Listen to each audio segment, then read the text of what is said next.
આઈ નો બહુ વિચિત્ર દેખાઉં છું, પણ ટ્રસ્ટ મી, કાલની રાત જે રીતે ગઈ છે, માર્વેલે કાલે રાત્રે જે કર્યું છે એના પછી આ લુક બહુ સારો છે. કારણ કે જે લોકો જાગીને જે વસ્તુ જોઈ છે, it was something out of the world. Marvel પોતાની દરેક મૂવીઝ માટે કંઈક અલગ કરવામાં બહુ ફેમસ છે. આઈ મીન એ પછી એ મૂવીઝની હાઇપ વધારવા માટે એના અલગ અલગ ટુકડા એ લોકો લગાવતા હોય. અને અવેન્જર્સ એક એવું નામ, એવી એક બ્રાન્ડ બની ગઈ છે ને, બની ગઈ હતી એટલીસ્ટ, કે એની માટે ઘણા બધા લોકો, ઘણા માર્વલ ફેન્સ ગાંડા હતા કે એ જોવા માટે. અને એની માટે મેં પણ, એટલે ભલે મેં એ સ્ટોરી ક્યારે કવર નહીં કરી, પણ હું મારી કોલેજ જ્યાં હતી ત્યાંથી એક જગ્યાએ મૂવી જોઈ, એટલે સુરત જોવા ગયો હતો મૂવી. પણ આવા બહુ બધા ફેન્સ હતા કે જે લોકોએ ઘણો બધો એફર્ટ્સ નાખ્યો હોય, પણ થોડાક વર્ષોથી પોતાની મૂવીઝ ને પોતાના પ્રોડક્શન્સના ક્વોલિટીના લીધે અને અમુક અમુક અપ્રોચીસના લીધે એમની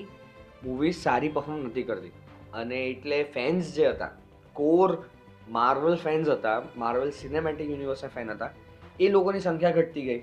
અને મૂવીઝ પણ એવા આવતા ગયા કે તમને ઠીક છે, હવે એવું થાય વચ્ચે વચ્ચે ક્યારેક લોકી જેવું સારી વસ્તુ આવી જાય, પણ પછી પાછું માર્વલ ડૂમ્સડે અનાઉન્સ કરે છે Robert Downey junior AKA Iron Man સાથે. અને આના ડાયરેક્ટર તરીકે રૂસો બ્રધર્સને લઈને આવે છે, જે લોકોએ માર્વેલની અત્યાર સુધીની સૌથી સારામાં સારી ક્લાસિક મૂવીઝ આપી છે. Captain America Winter Soldier, Avengers Infinity War, End Game, અને આવી ક્લાસિક મૂવીઝ આપવા પછી એ લોકોએ આ મૂવીઝ અને આ યુનિવર્સ સાથેનો પોતાનો નાતો છોડી દીધો. એ લોકોએ કીધું કે we are done for now.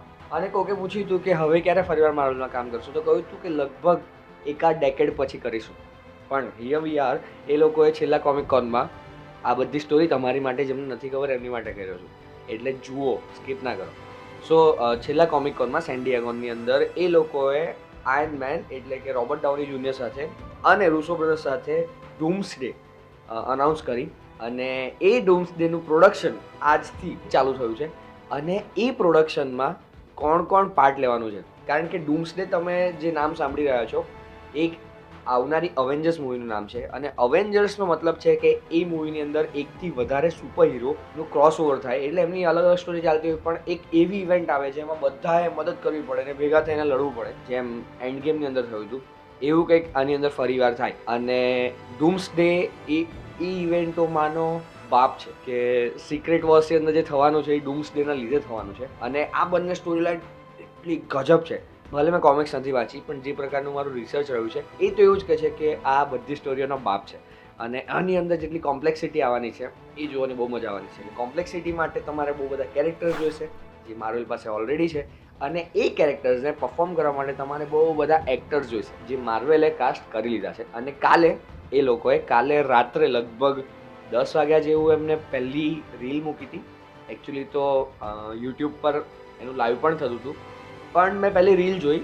Avengers નામનું એક પેજ બન્યું છે, અવેન્જર્સ ડૂમ્સડે નામનું, અને ત્યાં આગળ એક ખુરશી આવીને પડી એટલે મૂકી ગયો કે, અને એ ખુરશીની પાછળ નામ લખ્યું. ઓકે, તો મૂવીના પ્રોડક્શનની અંદર એવું હોય કે જ્યારે પણ કોઈ પણ એક્ટર, ડાયરેક્ટર કે કોઈ પણ એ લોકો જ્યારે શૂટ કરતા હોય ત્યારે એમની માટે અલગ અલગ ખુરશીઓ અસાઇન થઈ હોય, એની પર એનું નામ લખ્યું હોય, એટલે કે એ વ્યક્તિને બેસવાની જગ્યા છે. એટલે એને જ્યારે શોર્ટ પતી જાય ત્યારે આવીને રેસ્ટ કરવો હોય, તો પોતાની વેનિટીમાં ના જવું હોય, ત્યારે ખુરશીમાં બેસી શકે. અને જનરલી આ વસ્તુ ક્રૂ માટે હોય, કાસ્ટ માટે ના હોય, ક્રૂ માટે હોય, કે જે લોકો કામ કરતા હોય, જેમ કે ડાયરેક્ટર છે, DOP છે, લાઇટમેન છે, ને એની જે પણ આખી બધી કાસ્ટ ક્રૂ હોય એ લોકો માટે. તો પાછળ નામ લખ્યું હોય કે ડાયરેક્ટર ફલાણા ભાઈ, ફલાણા બેન, કે જે પણ હોય એ રીતે. તો આ વસ્તુનો માર્વેલ વાળાએ શું ગજબનો ઉપયોગ કર્યો. તો એ લોકોએ પહેલી રીલમાં એક ખુરશી આવીને મુકાઈ. પછી બીજી રીલથી શું થયું કે ખાલી કેમેરો ટ્રેક ડાઉન થઈ રહ્યો છે અને આપણને નામ વંચાઈ રહ્યું છે કે ઓ આ એક્ટરનું નામ. એટલે એક્ટરનું નામ આવે એટલે તમારે સમજી જવાનું કે આ કેરેક્ટર ડૂમ્સડેની અંદર આવશે. 1 2 3 4 5 6 7 8 9 10 11 12 13 14 25 જેટલા કેરેક્ટર્સ એ લોકોએ રિવીલ કરી દીધા છે. હવે અમુક વસ્તુ કેવી હોય કે બહુ ઓબ્વિયસ હોય કે જે વસ્તુ થવાની છે, જેમ કે ડૂમ્સડેની અંદર આપણા ફેન્ટાસ્ટિક ફોર આવવાના જ હતા, એટલે પેડ્રો પાસ્કલ ને એ લોકોનું નામ તો આવવાનું જ હતું. એટલે અમુક તો વેઇટ થતો હતો કે ભાઈ ક્યારે આવશે. બીજું એવું હોય કે જ્યારે તમે લોકોની બહુ કોઈ વસ્તુની હાઈપ હોય અને તમે કંઈ ના આપો ને, તો લોકો કંઈકનું કંઈક શોધી લાવે. પણ જ્યારે તમે એમને કંઈક આપી દો તો એ લોકો શોધવાનું બંધ કરી દે. એટલે આમ જોઈએ તો ડૂમ્સડેની લગભગ એ લોકોએ અડધા કરતાં પણ અડધી, અને સિક્રેટ વોર્સની તો ખાસ કે અડધા કરતાં પણ અડધી કાસ્ટ એમને રિવીલ કરી છે. બહુ બધું હજી આવશે, બહુ બધું, અને સરપ્રાઇઝ ને કેમિયોઝની તો ભરમાર હશે આની અંદર. અને એટલીસ્ટ આમાં નહીં હોય તો આના પોસ્ટ ક્રેડિટમાં તો હશે જ. હજી હું એમાં એટલો બધો શ્યોર નથી કે આવું થશે જ, પણ ગટ્સ પ્રમાણે બોલી રહ્યો છું, કદાચ આવું થઈ શકે.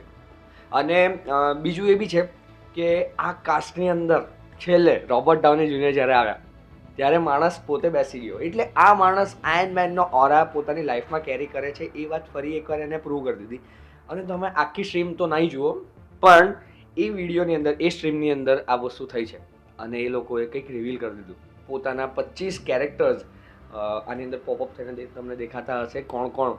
કારણ કે આની અંદર એક્સમેન આવી ગયા જે અધર્સનું કામ કરશે, જે આપણને કેપ્ટન અમેરિકાનું લાસ્ટ મૂવી જોયું તમે, એની અંદર વાત થઈ હતી આ અધર્સ. ઓકે, તો એ અધર્સ આવી ગયા.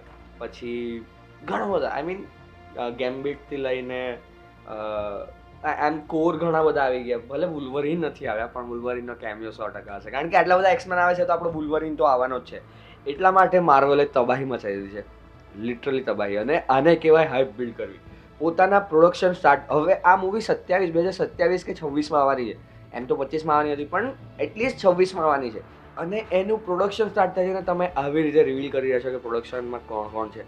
તો ધીસ ઇઝ ફન કે Marvel is getting back in his form, કે ભાઈ એને પોતાની મૂવીઝને હવે પ્રમોટ કરવી છે, એની માટે એફર્ટ્સ નાખવા છે, એની માટે એ લોકો જેન્યુઅનલી પોતાનો 100% આપવાનો ટ્રાય કરી રહ્યા છે. અને એટલે જ આવા રસ્તાઓ સૂઝી રહ્યા છે. કારણ કે જ્યારે તમે પોતાના માટે કંઈક કરવા માંગતા હોય, આઈ મીન તમે જ્યારે કામ કરવા માંગતા હોય ત્યારે તમને કામ સૂઝે કે કઈ રીતે કરવું. અને ધીસ ઇઝ વોટ હેપન્સ જ્યારે તમે ફેન્સને ટ્રીટ આપવા માટે આવા એવા કામ કરો. ધીસ ઇઝ ધ ફેન્સ કે સવારે ઉઠીને મોડું જોઈને બેસી જાય છે. તમને આંખો પરથી દેખાતું હશે કે ઊંઘ કેટલી ભરેલી છે, પણ this looks so good, like so good. બહુ મજા આવી મને જોઈને. ભલે આખી નહીં જોઈ, પણ બહુ મજા આવી. અને આઈ એમ હેપી કે Marvel is making his genuine efforts for us. અને એટલે પછી આપણને એવું થાય કે ભાઈ સવારે વહેલા ઉઠીને કોઈક બીજી સિટીમાં જઈને તમે આ મૂવીઝ જુઓ, તમે એની પર વાત કરો, તમે એની પર વિડીયોઝ બનાવો, ભલે કોઈ જુએ ના જુએ. અને ધીસ ઇઝ ઓલ ફેન્ડમ અબાઉટ. કારણ કે ફેન્સ આને જ કહેવાય. એ લોકો ડિસ્કસ કરે વસ્તુઓ, એ લોકો એક્સપ્લોર કરે વસ્તુઓ, એ લોકો તમારી પાસે એક્સપેક્ટ કરે વસ્તુઓ, તમે એ ડિલિવર કરો. અને એ જોવાની જે મજા હોય ને, એનાથી જ ફેન્ડમ બને અને એ જ કલ્ચર ક્રિએટ કરે. તો this is the pop culture for you guys. તો તમારી આજુબાજુમાં પણ ઘણા હશે જે હવે આની વાત કરશે. તો તમે પણ વાત કરવાના હોય તો શું વાત કરશો કમેન્ટ્સમાં કહેજો. અને this is a good time to be a super hero fan, I would say again. કારણ કે થોડા ઘણા વખતથી આવું ઓછું થઈ ગયું હતું, પણ યા that time is coming back. મળે બીજી વિડીયોમાં, ત્યાં સુધી bye bye, keep watching and we'll try to make more videos on it. So see you soon.